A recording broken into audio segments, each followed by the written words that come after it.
بسم الله الرحمن الرحيم. الحمد لله رب العالمين،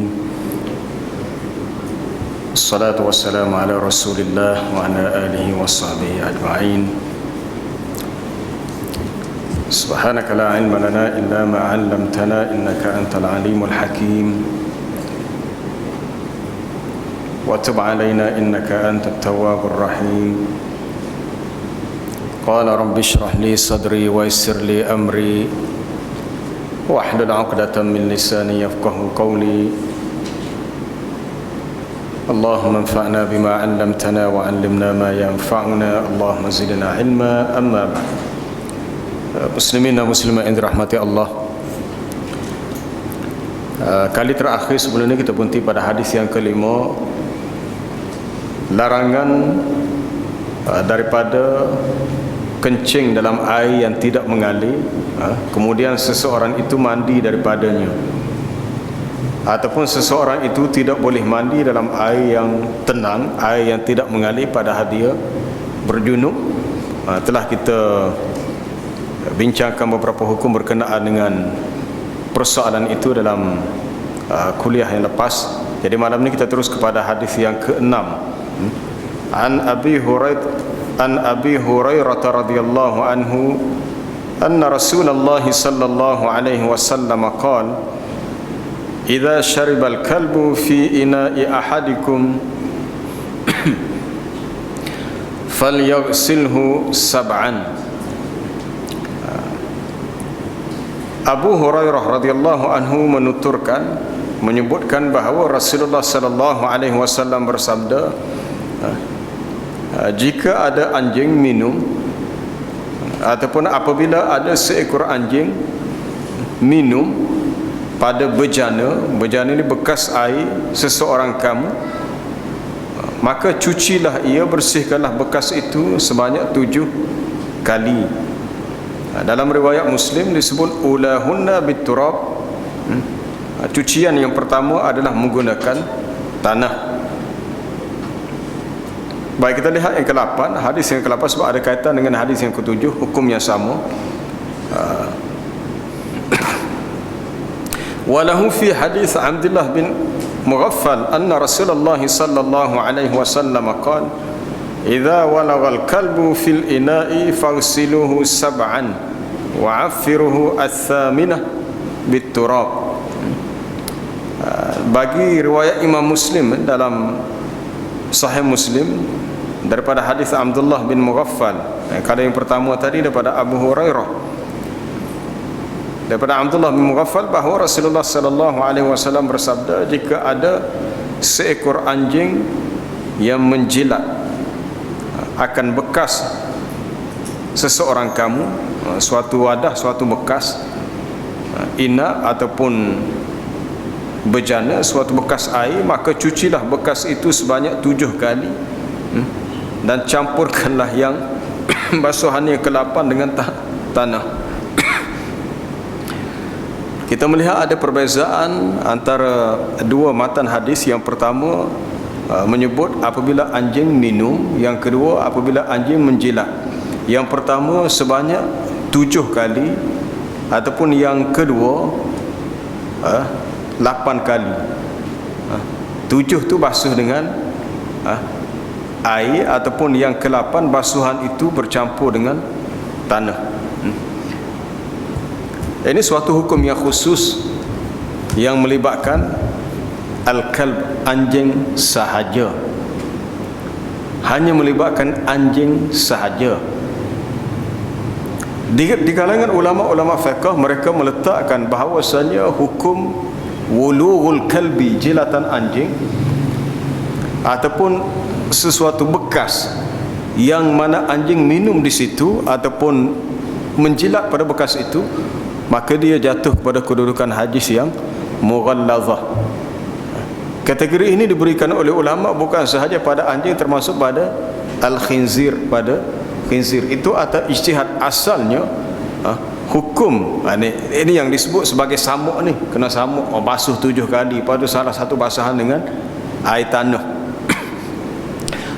Jumhur ulama mengatakan bahawa termasuk dalam mazhab Imam Syafi'i bahawa basuhan ini adalah berhukumnya hukum yang wajib, kecuali pandangan Imam Malik mengatakan basuhan sebanyak 7 atau 8 itu adalah istihbab.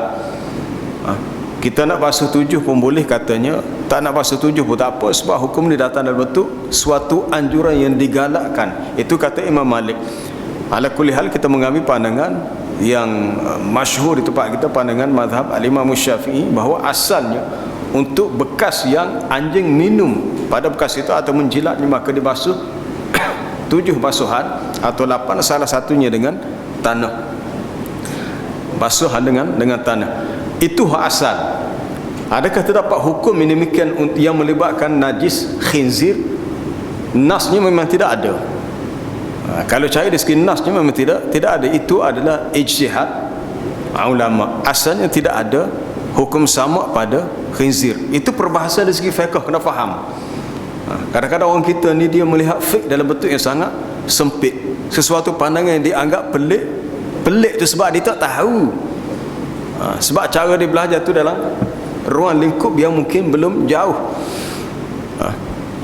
Cuma di sini perlu kita tahu bahawasanya hukum asal, di mana Nabi SAW menyuruh supaya kita membasuhnya 7 atau 8 salah satunya dengan turab, dengan tanah, apabila melibatkan jilatan anjing. Itu yang asal. Kenapakah begitu? Ada kajian mengatakan bahawasanya pada lu'ab ni, pada air liu, lu'ab ataupun rik air liu anjing tu ada ad-dudah, ulat-ulat kecil yang boleh membawa penyakit yang apa dia, penyakit yang berat lah, penyakit yang tertentu. Kajian dilakukan oleh golongan saintis juga bahawasanya ulat-ulat yang berbahaya juga terdapat dalam daging khinzir. Ini kita melihat kenapa ulama ni mempunyai pandangan, sebab rupanya mungkin ada sebab yang tertentulah. Baik, kembali kepada persoalan anjing tadi. Apabila anjing itu minum, apabila ia menjilat, persoalan sekarang ini melibatkan sesuatu yang bersifat rutaban, basah. Apabila dia menjilat, air liu dia tu basah. Baik, bagaimana kalau tidak melibatkan soal anjing tu minum dan tidak melibatkan soal dia jilat?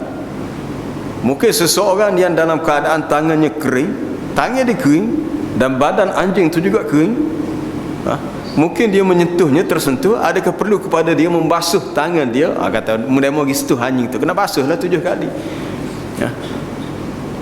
Apabila melibatkan yurtaban yang basah, tidak melibatkan hukum yang yabis yang kering.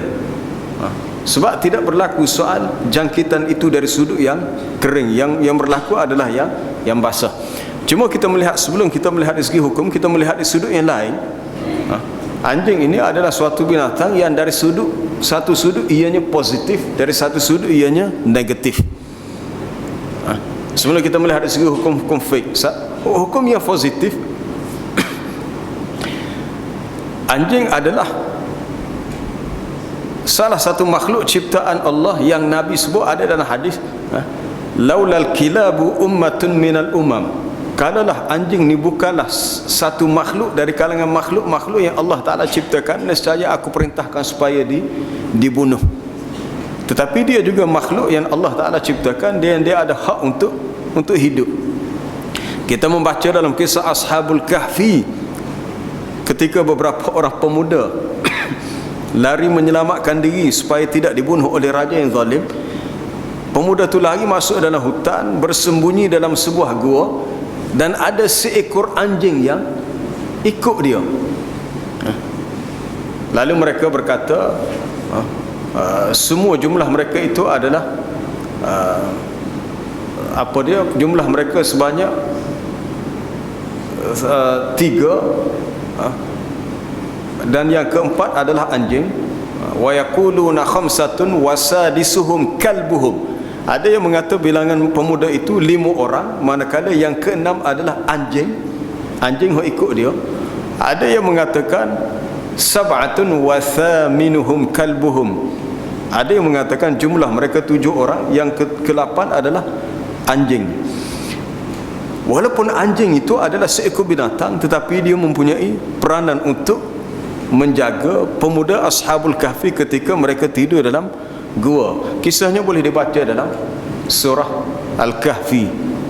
Ketika mereka tidur, wa kalbuhum basitun dhira'aihi bil wasid. Anjing itu meletakkan kedua tangannya, kaki depannya, seperti dia menjaga kala-kala ada orang masuk dalam gua tu melalui pintu gua. Ada yang mengatakan namanya Kitmir, tidak tepat. Kitmir makna lain. Nama sebenarnya tak disebut dengan jelas dalam Quran. Am hasibta anna ashabal kahfi war raqim. Ada yang menyatakan namanya Raqim, ada yang mengatakan Raqim tu nama batu ditulis nama Ashabul Kahfi. Tapi pengajaran kita nak ambil di sini ialah bahawasanya dalam kisah yang sangat hebat ini, seekor binatang seperti anjing di antara watak yang turut terlibat memberi sokongan kepada dakwah. Itu dari sudut yang positif. Baik dari sudut yang negatif, seorang ulama Bani Israel yang dikenali nama dengan Bal'am bin Ba'ura, orang yang diberi kepadanya ilmu daripada Alkitab, tetapi dia lebih cenderung, condong dan cinta kepada dunia. Watlu alaihim naba'al ladzi atainahu ayatina. Bacakan kepada mereka akan kisah orang yang kami berikan kepadanya ayat-ayat kami. Fansalakha minha, maka dia menarik diri ataupun menjauhkan diri daripada ayat-ayat Allah yang telah dia terima. Fa'atba'ahu syaitanu fakana minal ghawin, dan syaitan mengikutinya, lalu jadilah dia dari kalangan orang yang sesat. Walau syi'na la rafa'nahu biha walakinnahu akhlada ilal ard. Kalau kami kehendaki, kami boleh mengangkat kedudukannya dengan ilmu yang diberikan, tetapi dia lebih cenderung kepada dunia. Dia dah dapat ilmu tetapi lebih cenderung kepada dunia. Famathaluhu kamathalil kalb, perumpamaannya seperti seekor anjing. Itu dari sudut yang negatif. In tahmil alaihi yalhath atau tatrukhu yalhath. Kalau kamu membawa sesuatu untuknya, dia menjelirkan lidahnya. Kalau kamu membiarkan, maka dia masih menjelirkan lidahnya. Anjing ni ke mana? Lak tubik lidah dia. Tubik sama lidah.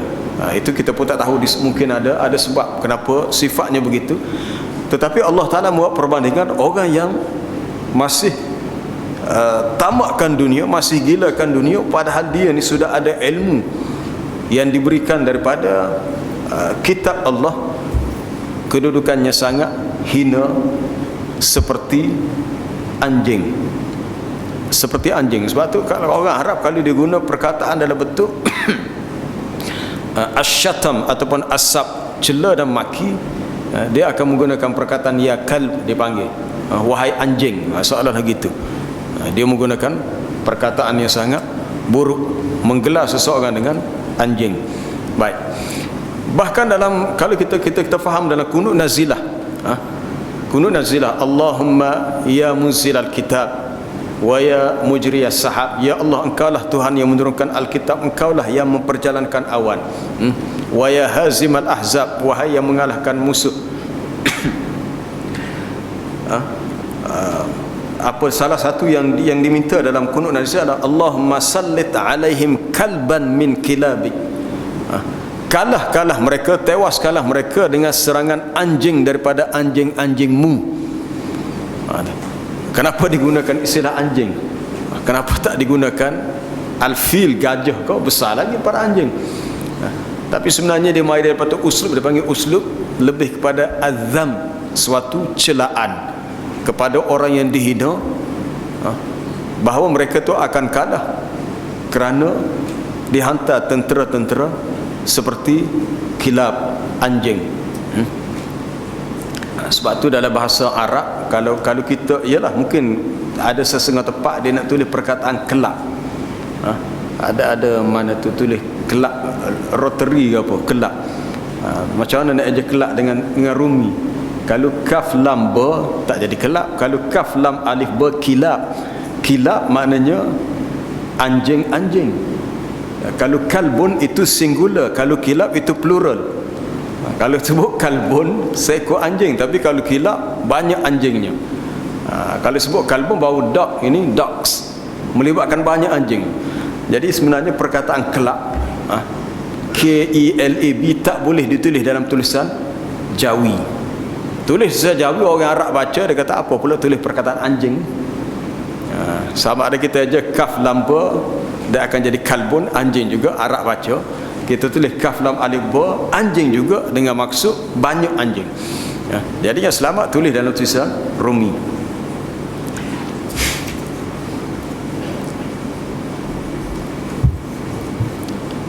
Syariat Islam yang diturunkan daripada Allah Subhanahu wa taala, dia mengetahui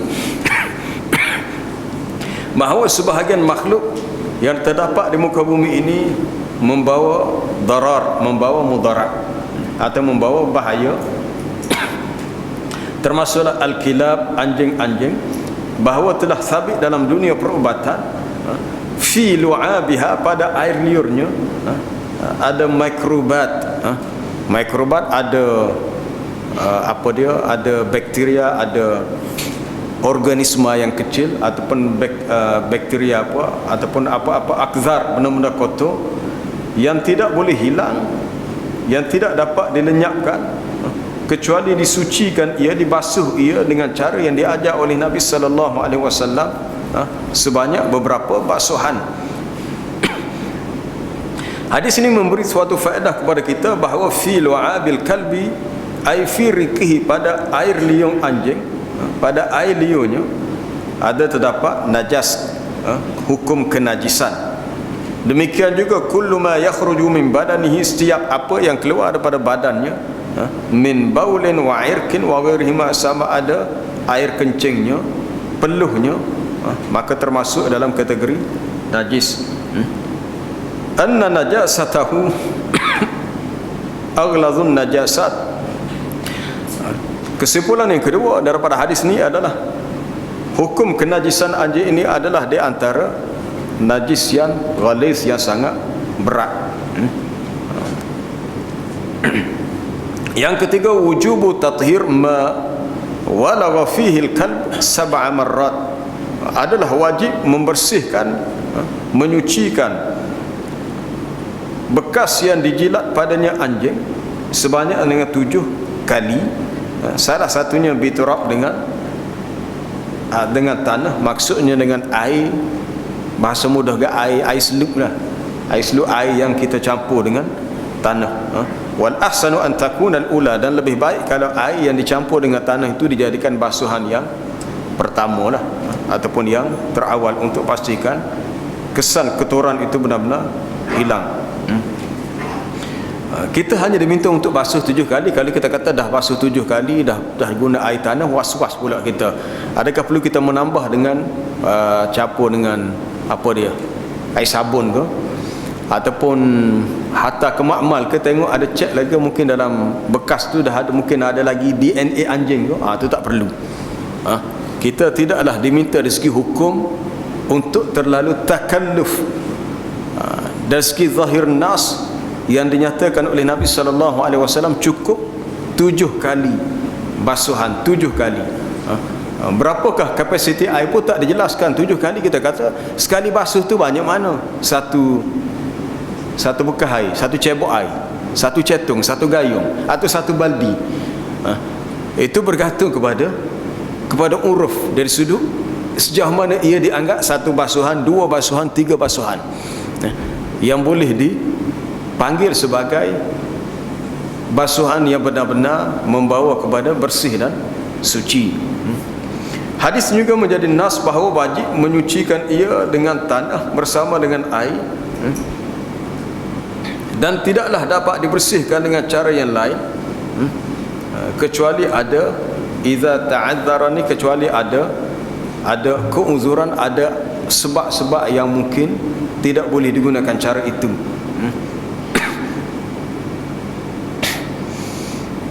Kemudian kita melihat perbezaan antara dua matan hadis riwayat Abu Hurairah dan Abdullah bin Mughaffal. Salah satunya menyebut 7, satu lagi sebut 8. Dalam riwayat Abu Hurairah, ulahunna, yang pertamanya dengan tanah.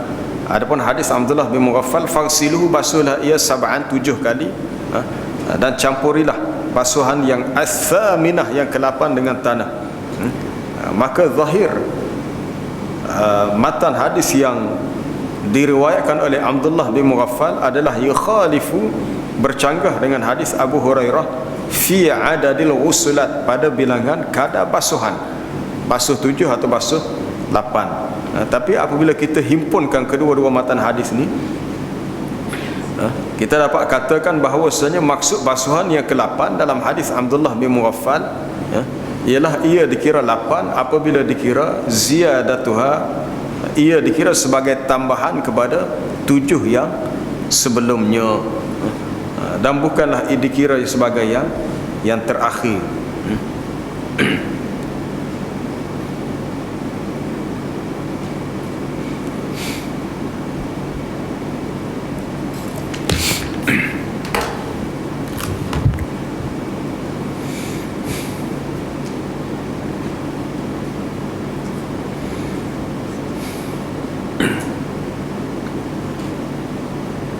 Kemudian perkara yang perlu diberi perhatian berhubung dengan masalah ini adalah untuk mengelak supaya tidak berlaku sama ada anjing itu menjilat minum bekas yang kita gunakan, ataupun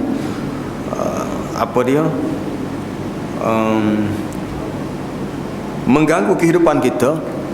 Maka umat Islam tidak digalakkan memelihara anjing, kecuali bukan sahaja tidak digalakkan, bahkan dilarang keras, kecuali ada sebab-sebab yang tertentu. Sebab tertentu, sama ada seseorang tu pelihara anjing untuk tujuan lisaidi, untuk berburu. Zaman sekarang ni jaga orang berburu guna anjing, mungkin dah guna senjata api, guna senapang. Kemudian yang kedua, sama ada untuk liziraah, untuk tujuan pertanian. Itu mungkin kalau nak dibandingkan dengan zaman sekarang, mungkin kita kata mungkin penggunaan anjing sudah tidak relevan dengan zaman sekarang, tak perlu dah. Ataupun boleh jadi untuk masyiyah ni untuk mengawasi binatang-binatang ternakan supaya tidak diganggu oleh sebab kalau orang Arab dulu, dia orang pelihara kambing kawasan padang pasir, mungkin kambing tu akan diganggu oleh az-zi'bu, oleh az-zi'ab, anjing serigala, ataupun diganggu oleh mana-mana makhluk yang lain. Maka perlu ada anjing yang mengawasi kambing peliharaan sebagai masyiyah, sebagai gembalaan. Tetapi selain daripada 3 tujuan ini, kalau tidak ada keperluan ataupun memelihara sebagai binatang, biasa mungkin orang Melayu tak ada lah. Kalau kita tengok rumah orang Cina, biasalah. Kalau orang bukan Islam, khususnya orang berbangsa Cina yang bukan Islam, boleh dikatakan setiap rumah ada anjing. Dia pelihara anjing sebab kita pelihara kucing. Adapun kucing tak ada masalah. Kucing tu tidak ada nas yang melarang kita memelihara kucing. Adapun anjing, larangannya adalah kerana innal malaikah la tadkhulu baitan fihi kalbun wala surah, sesungguhnya malaikat, yakni malaikat rahmat, tidak masuk dalam rumah yang ada padanya anjing dan juga gambar. Malaikat rahmat tidak masuk dalam rumah yang ada anjing dan gambar. Tidak ada keperluan untuk kita pelihara anjing, maka tidak perlu seseorang memeliharanya. Jadi kalau tak pelihara dan tak ada, maka tidak timbul hukum ni. Jadi hukumnya mungkin kita melihat kenapa Nabi SAW menyebut di sini, sebab di Madinah pada masa itu ada komuniti Yahudi yang tinggal di Madinah. Mereka memelihara anjing dan anjing itu berkeliaran dalam masyarakat Madinah. Bahkan ada dalam hadis Sahih Bukhari, kadang-kadang anjing itu masuk ke masjid Nabi. Anjing masuk ke masjid Nabi. Yang ini menjadi persoalan di sini. Tak ada riwayat menyatakan selepas anjing itu keluar Nabi kata tempat anjing masuk tu kena samuk, kena basuh 7 kali. Tak ada pula. Sebab dari segi hukum, sesuatu hukum dibina berdasarkan yakin, bukan berdasarkan sangkaan. Sangkaan maksudnya kita tidak melihat tetapi kita membuat andaian. Andaian. Ada seseorang bertanya, dia kata dia beli, ni cerita ni bukan di Kota Baru lah, cerita tempat lain. Dia kata dia beli sebuah rumah tu pernah didiami oleh keluarga bukan Islam.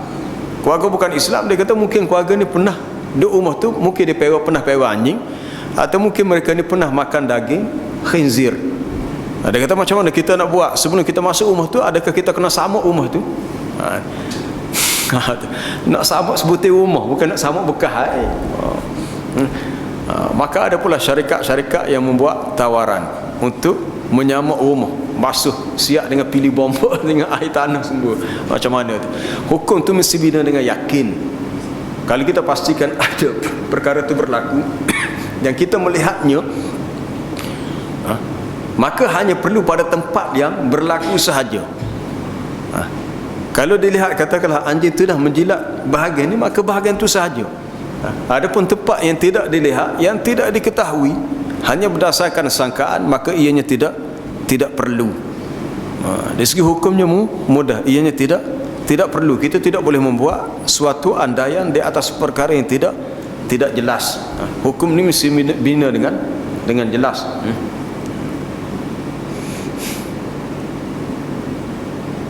Sebab tu satu cerita bila Khalifah Umar Al-Khattab radhiyallahu anhu berjalan dengan beberapa sahabat yang lain melintasi satu kawasan perumahan.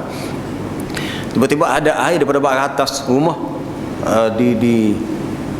dibuang jatuh, meciklah air tu. Dan ada sahabat ingin bertanya tuan rumah, air tu air apa dia? Air cuci ke, air cemar ke, air yang kotor ke, yang bersih ke? Umar kata tak payah tanya. Kalau bahasa Kelantan ke, tak wajib usul, tak wajib ngusul, tanya air apa. Kalau kita yakin ianya kotor, maka kita cuci. Tapi kalau tak diketahui, maka dianggap hukum asalnya adalah bersih. Hukum asalnya adalah bersih.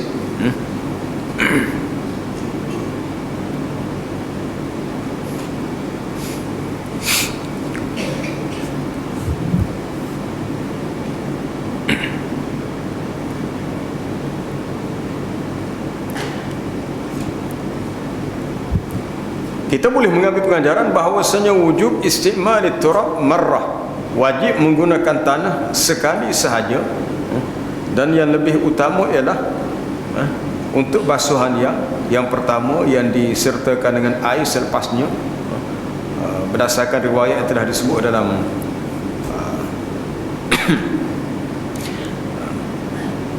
dalam hadis Abu Hurairah dan hadis Abdullah bin Mughaffal. Sama ada boleh digunakan caranya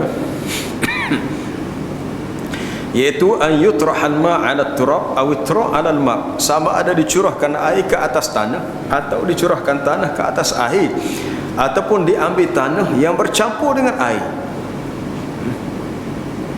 lalu dibasuh pada tempat yang telah terkena jilatan anjing, ataupun terkena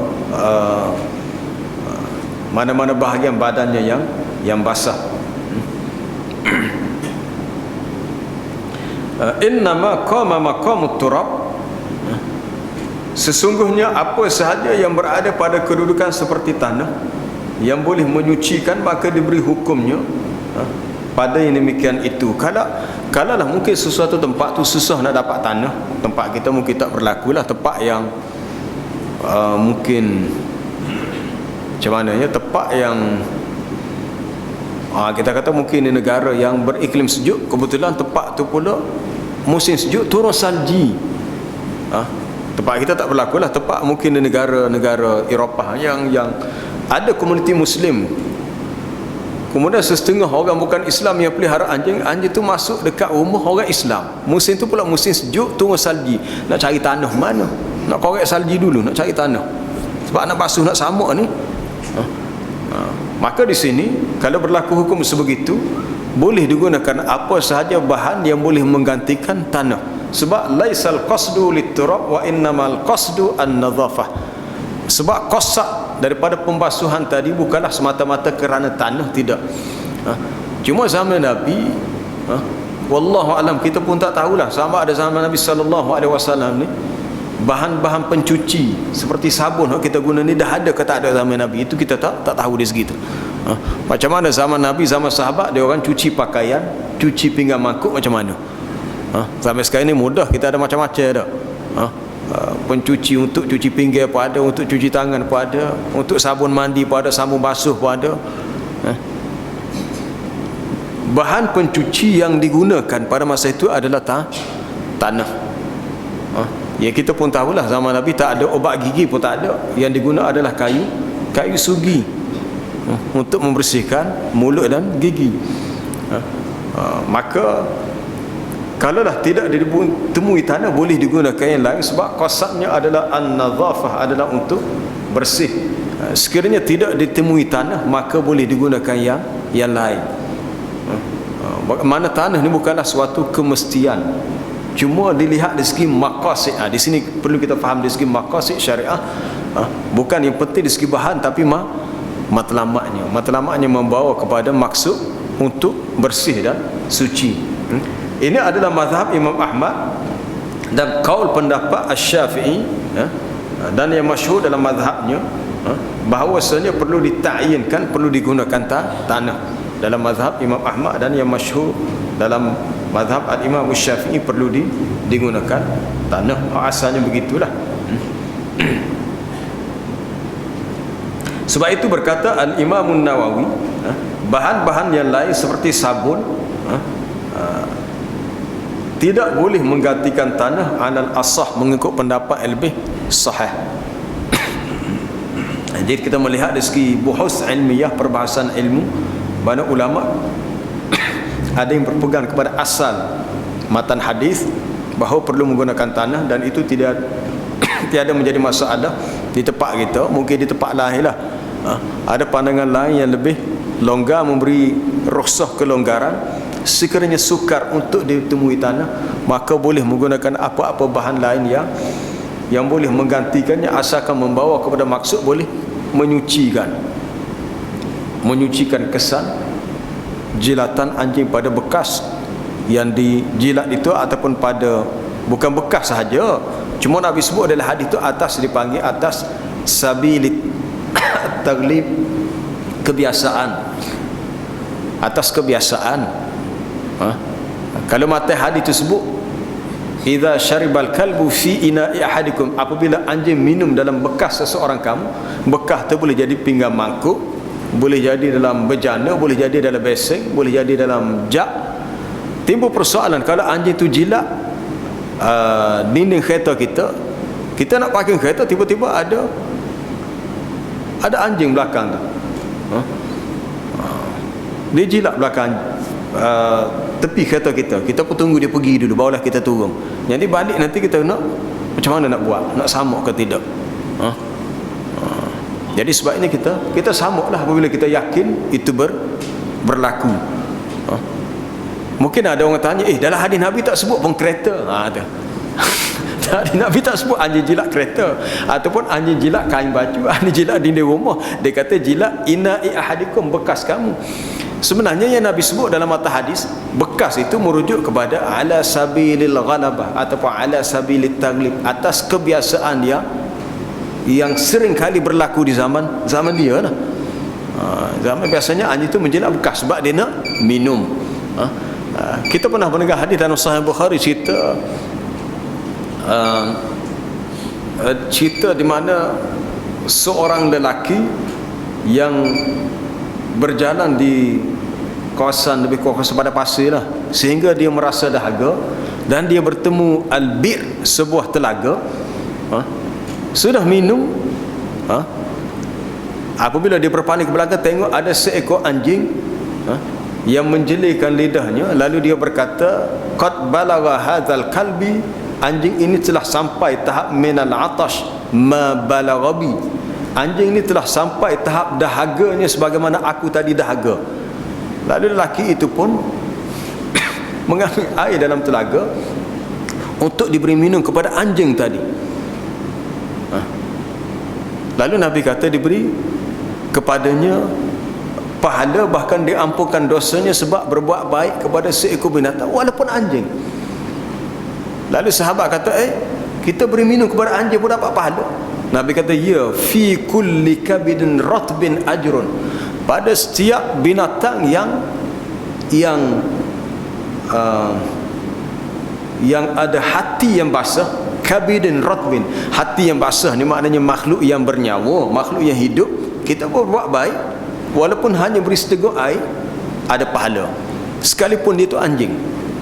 Dalam hadis yang lain pula Nabi menyebut ada seorang wanita pelacur di zaman Bani Israel, seorang bariyun min baraya Bani Israel, seorang wanita pelacur melakukan kerja yang keji dan buruk. Pada suatu hari wanita itu melihat seekor anjing yang dahaga, lalu fanaza'at muqaha, dia mencabut kasutnya, sepatunya, dia cabut kasut dia, lalu dia mencebok air dalam satu macam telaga juga, lalu dia memberi minum kepada anjing itu dan diampunkan dosanya. Jadi sekali timbul persoalan kita, apabila orang itu beri minum anjing tadi, kalau guna kasut bekas tadi kena samuk lah, kita kata dah. Kalau lah kes yang sama tu berlaku kepada kita, maksud kepada umat Nabi SAW, hak wanita Bani Israel itu mungkin hukum yang lain lah, sebab itu syariat zaman dulu. Sebab melibatkan dua benda yang basah, bekas air yang kita olah ke dia tu basah, lepas tu lidah dia juga basah. Apabila sama-sama basah, walaupun tidak inat, hanyalah digunakan kasut, maka kasut itu perlu disamuk. Cuma hak Nabi guna perkataan inat, kena faham dari sudut ala sabilil ghalabah, menyatakan hukum kebiasaan yang sering kali berlaku pada zaman itu. Jadi kalau anjing itu menjilat apa-apa sahaja di rumah kita, tiba-tiba ada anjing terlepas, anjing kawasan lain terlepas masuk kawasan perumahan kita, kemudian menjilat pasu bunga kita yang kita nampak, kemudian menjilat motosikal kita, lepas tu dia pergi. Kalau berlaku, kalau kita melihatnya, maka perlulah kita menyamuknya. Baik kalau dia sekadar masuk saja, anjing itu masuk saja dalam kawasan rumah kita, kemudian dia keluar dan kita tidak melihat dia menjilat ataupun dia menyentuh dengan lidahnya pada mana-mana tempat dalam kawasan rumah kita, hanya semata-mata dia berjalan dengan kakinya, adakah perlu kita samuk? Kalau badan anjing itu kering, dalam keadaan kering, mungkin tidak hujan, kering, maka tak perlu. Tapi kalau dalam keadaan basah, maka lebih selamat kita sama. Itu lebih dipanggil hukum ihtiyati, walaupun hukum asalnya adalah wulu, menyebut kepada jilatan ataupun minum.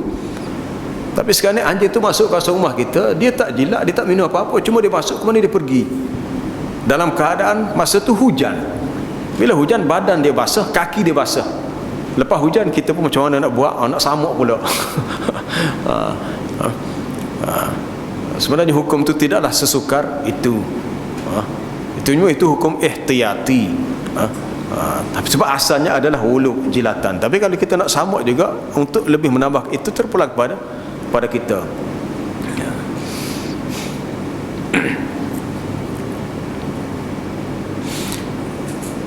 Baik, zahir hadis menunjukkan ia adalah umum untuk semua jenis anjing. Anjing pun banyak kategori juga. Ada perkataan anjing ni ada jenis. Saya pun tak tahu juga nama-nama anjing ni. Jadi macam-macam banyak jenis anjing yang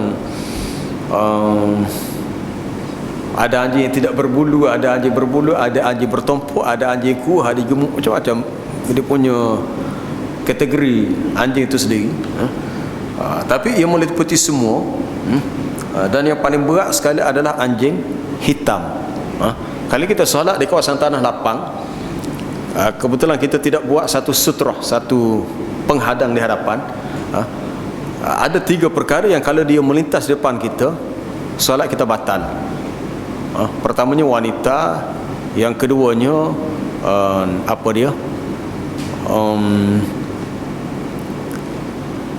salah satunya anjing al-kalbul aswad, anjing hitam. Allah Akbar, apa dia, keldai, al-himar, al-mar'atul haid, wanita yang sudah baligh, dan yang ketiga anjing hitam. Lalu sahabat bertanya, kenapa pula solat kita batal kalau anjing hitam melintas di hadapan? Nabi kata, al-kalbul aswad syaitan, anjing hitam adalah syaitan. Itulah kadang-kadang kita pun takut juga kita sebab kawasan-kawasan kita ni, kalau depan sana tu banyak perumahan orang yang berbangsa Cina, banyak anjing-anjing. Kadang-kadang kalau tengok anjing hitam tu takut juga. Sebab anjing hitam ni sebahagiannya adalah jelmaan syaitan. Al-kalbul aswad adalah syaitan. Tapi hukum perlu disamak jilatan ataupun bekas yang dia minum ni adalah meliputi semua jenis anjing. Termasuklah kalau anjing tu anjing digunakan untuk asaid, berburu, al-hirasah, untuk menjadi jaga. Kalau rumah tu orang kaya, dia bimbang, dia kata rumah dia ni selalu dimasuki oleh pencuri, adapun beberapa kali ada penceroboh, maka dia pun pelihara anjing. Dia pelihara anjing, letak dalam sangkar. Kalau ada orang lalu, anjing pun menyala. Tapi itu pun dah tak relevan, sebab orang sekarang tak ada guna anjing dah. Biasa mereka menggunakan CCTV. Pasang CCTV. Boleh kesan siapa yang masuk, tak guna anjing dah. Tapi mungkin sebagai jalan alternatif tambahan, ada yang guna anjing, letak dalam sangkar, ada curi nak masuk, anjing pun menyala, tuan rumah pun sedar. Ataupun anjing yang digunakan untuk masyiah, untuk mengembala binatang, maka semua jenis anjing ini kalau ia menjilat bekas yang kita gunakan ataupun menjilat apa-apa objek yang ada di rumah kita, maka perlu dibasuh.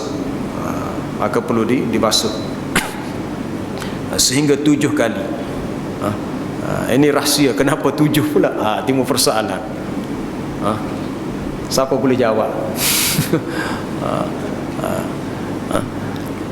Tak diketahui, ulama tak bahas sebab tu kenapa disebut 7. Kenapa Nabi tak kata 3? Sebab 3 pun angka ganjil juga. Kalau 5 pun ganjil juga. 7 tu adalah angka ganjil yang dikira. Nak kata sikit, tidak sikit. Nak kata banyak, tidak terlalu banyak. Tapi kalau solat sunat witir, biasa Nabi buat 3. 1 pun boleh, 3, 5, 7 pun boleh, paling banyak 9. Tapi kenapa dalam bab membasuh kesan minuman dan juga jilatan anjing perlu basuh dengan 7? Itu atas riwayat masyhur 7.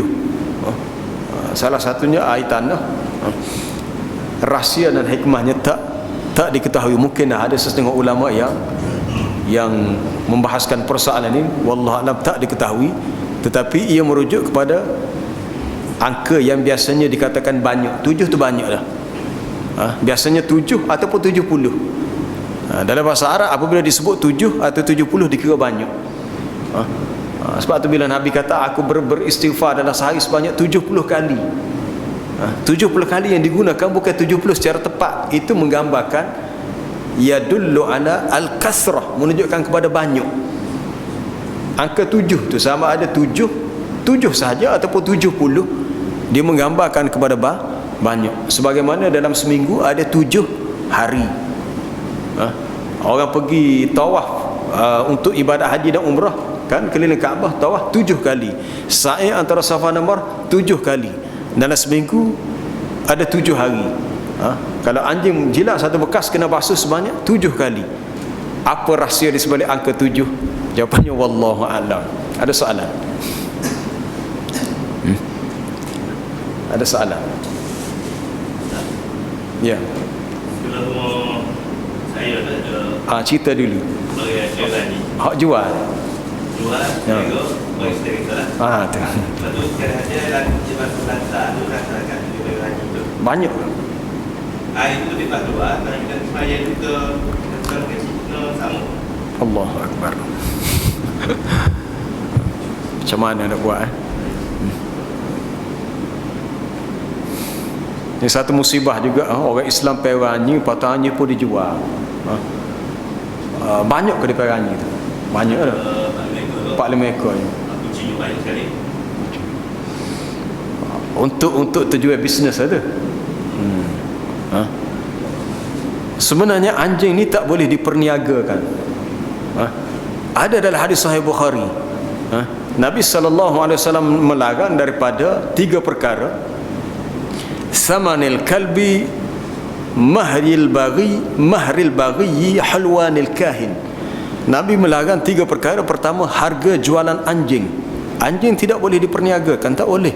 Samanil kalbi, asalnya begitu, tak boleh.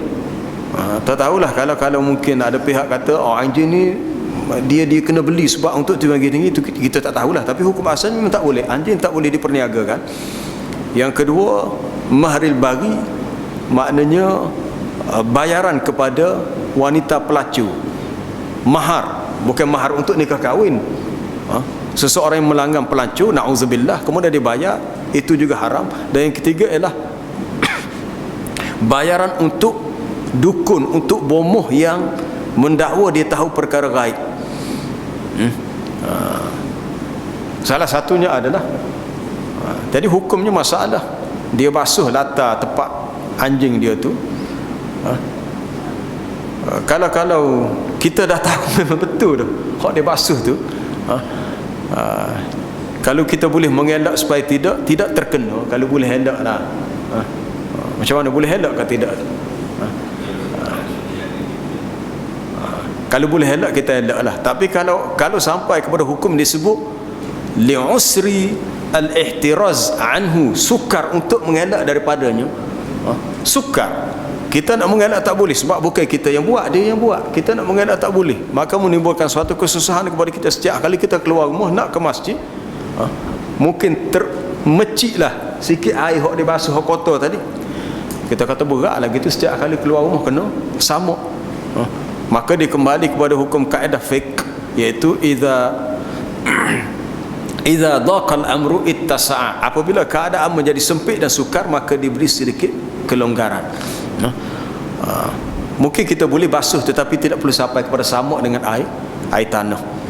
Kita boleh mulai pandangan yang mengatakan bahawa basuh sampai 7 kali termasuk air tanah adalah pandangan yang dalam mazhab Imam Malik, sekiranya berlaku al-usr, kesukaran, kerana berulang kalinya. Wa ma ja'ala 'alaikum fid dini min haraj, Allah Taala tidak jadikan dalam agama ini sebaran kesukaran, sebaran kepayahan. Tapi kalau kita boleh mengelak untuk macam mana nak buat, payah. Kalau nak pindah rumah ke payah. Kalau kita nak lari dia, kita tak boleh nyebalah dengan dia pula. Tapi memang kerja itu salah. Kalau orang Islam pergi haji untuk tujuan bisnes, memang satu kesalahan yang bukan kecil, kesalahan yang besar. Kecuali dia pergi dengan tujuan 3 tadi, lil hirasah, lis saidi, lil masyiyah, untuk jadi jaga atas tujuan yang benar-benar perlu, untuk berburu dan untuk mengembala binatang, itu boleh. Ataupun lis ziraah, untuk pertanian. Tapi kalau pergi saya saja pergi, ataupun untuk bisnes tadi, itu masalah tempat kita ni orang Islam tapi hidup dengan tidak ikut syariat Islam. Payahlah. Kalau kita nasihat, kita tegur, takut jadi balas pula. Tapi cubalah cari jalan untuk kita nasihat dia, untuk kita tegur dia, tapi jangan sampai timbul permusuhan, perbalahan. Mungkin dia boleh terima dan dia pula berterima kasih. Dia sedar bahawa apa yang dia buat ni adalah salah. Ada soalan lain?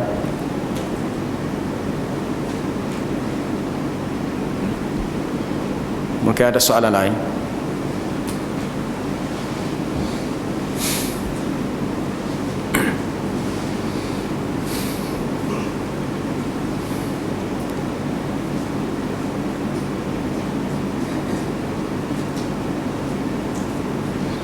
InsyaAllah kita sambung ke depan dengan hadis yang berikutnya. Wallahu a'lam, subhanakallah wa bihamdika asyhadu an la ilaha illa anta astaghfiruka wa atubu ilaik.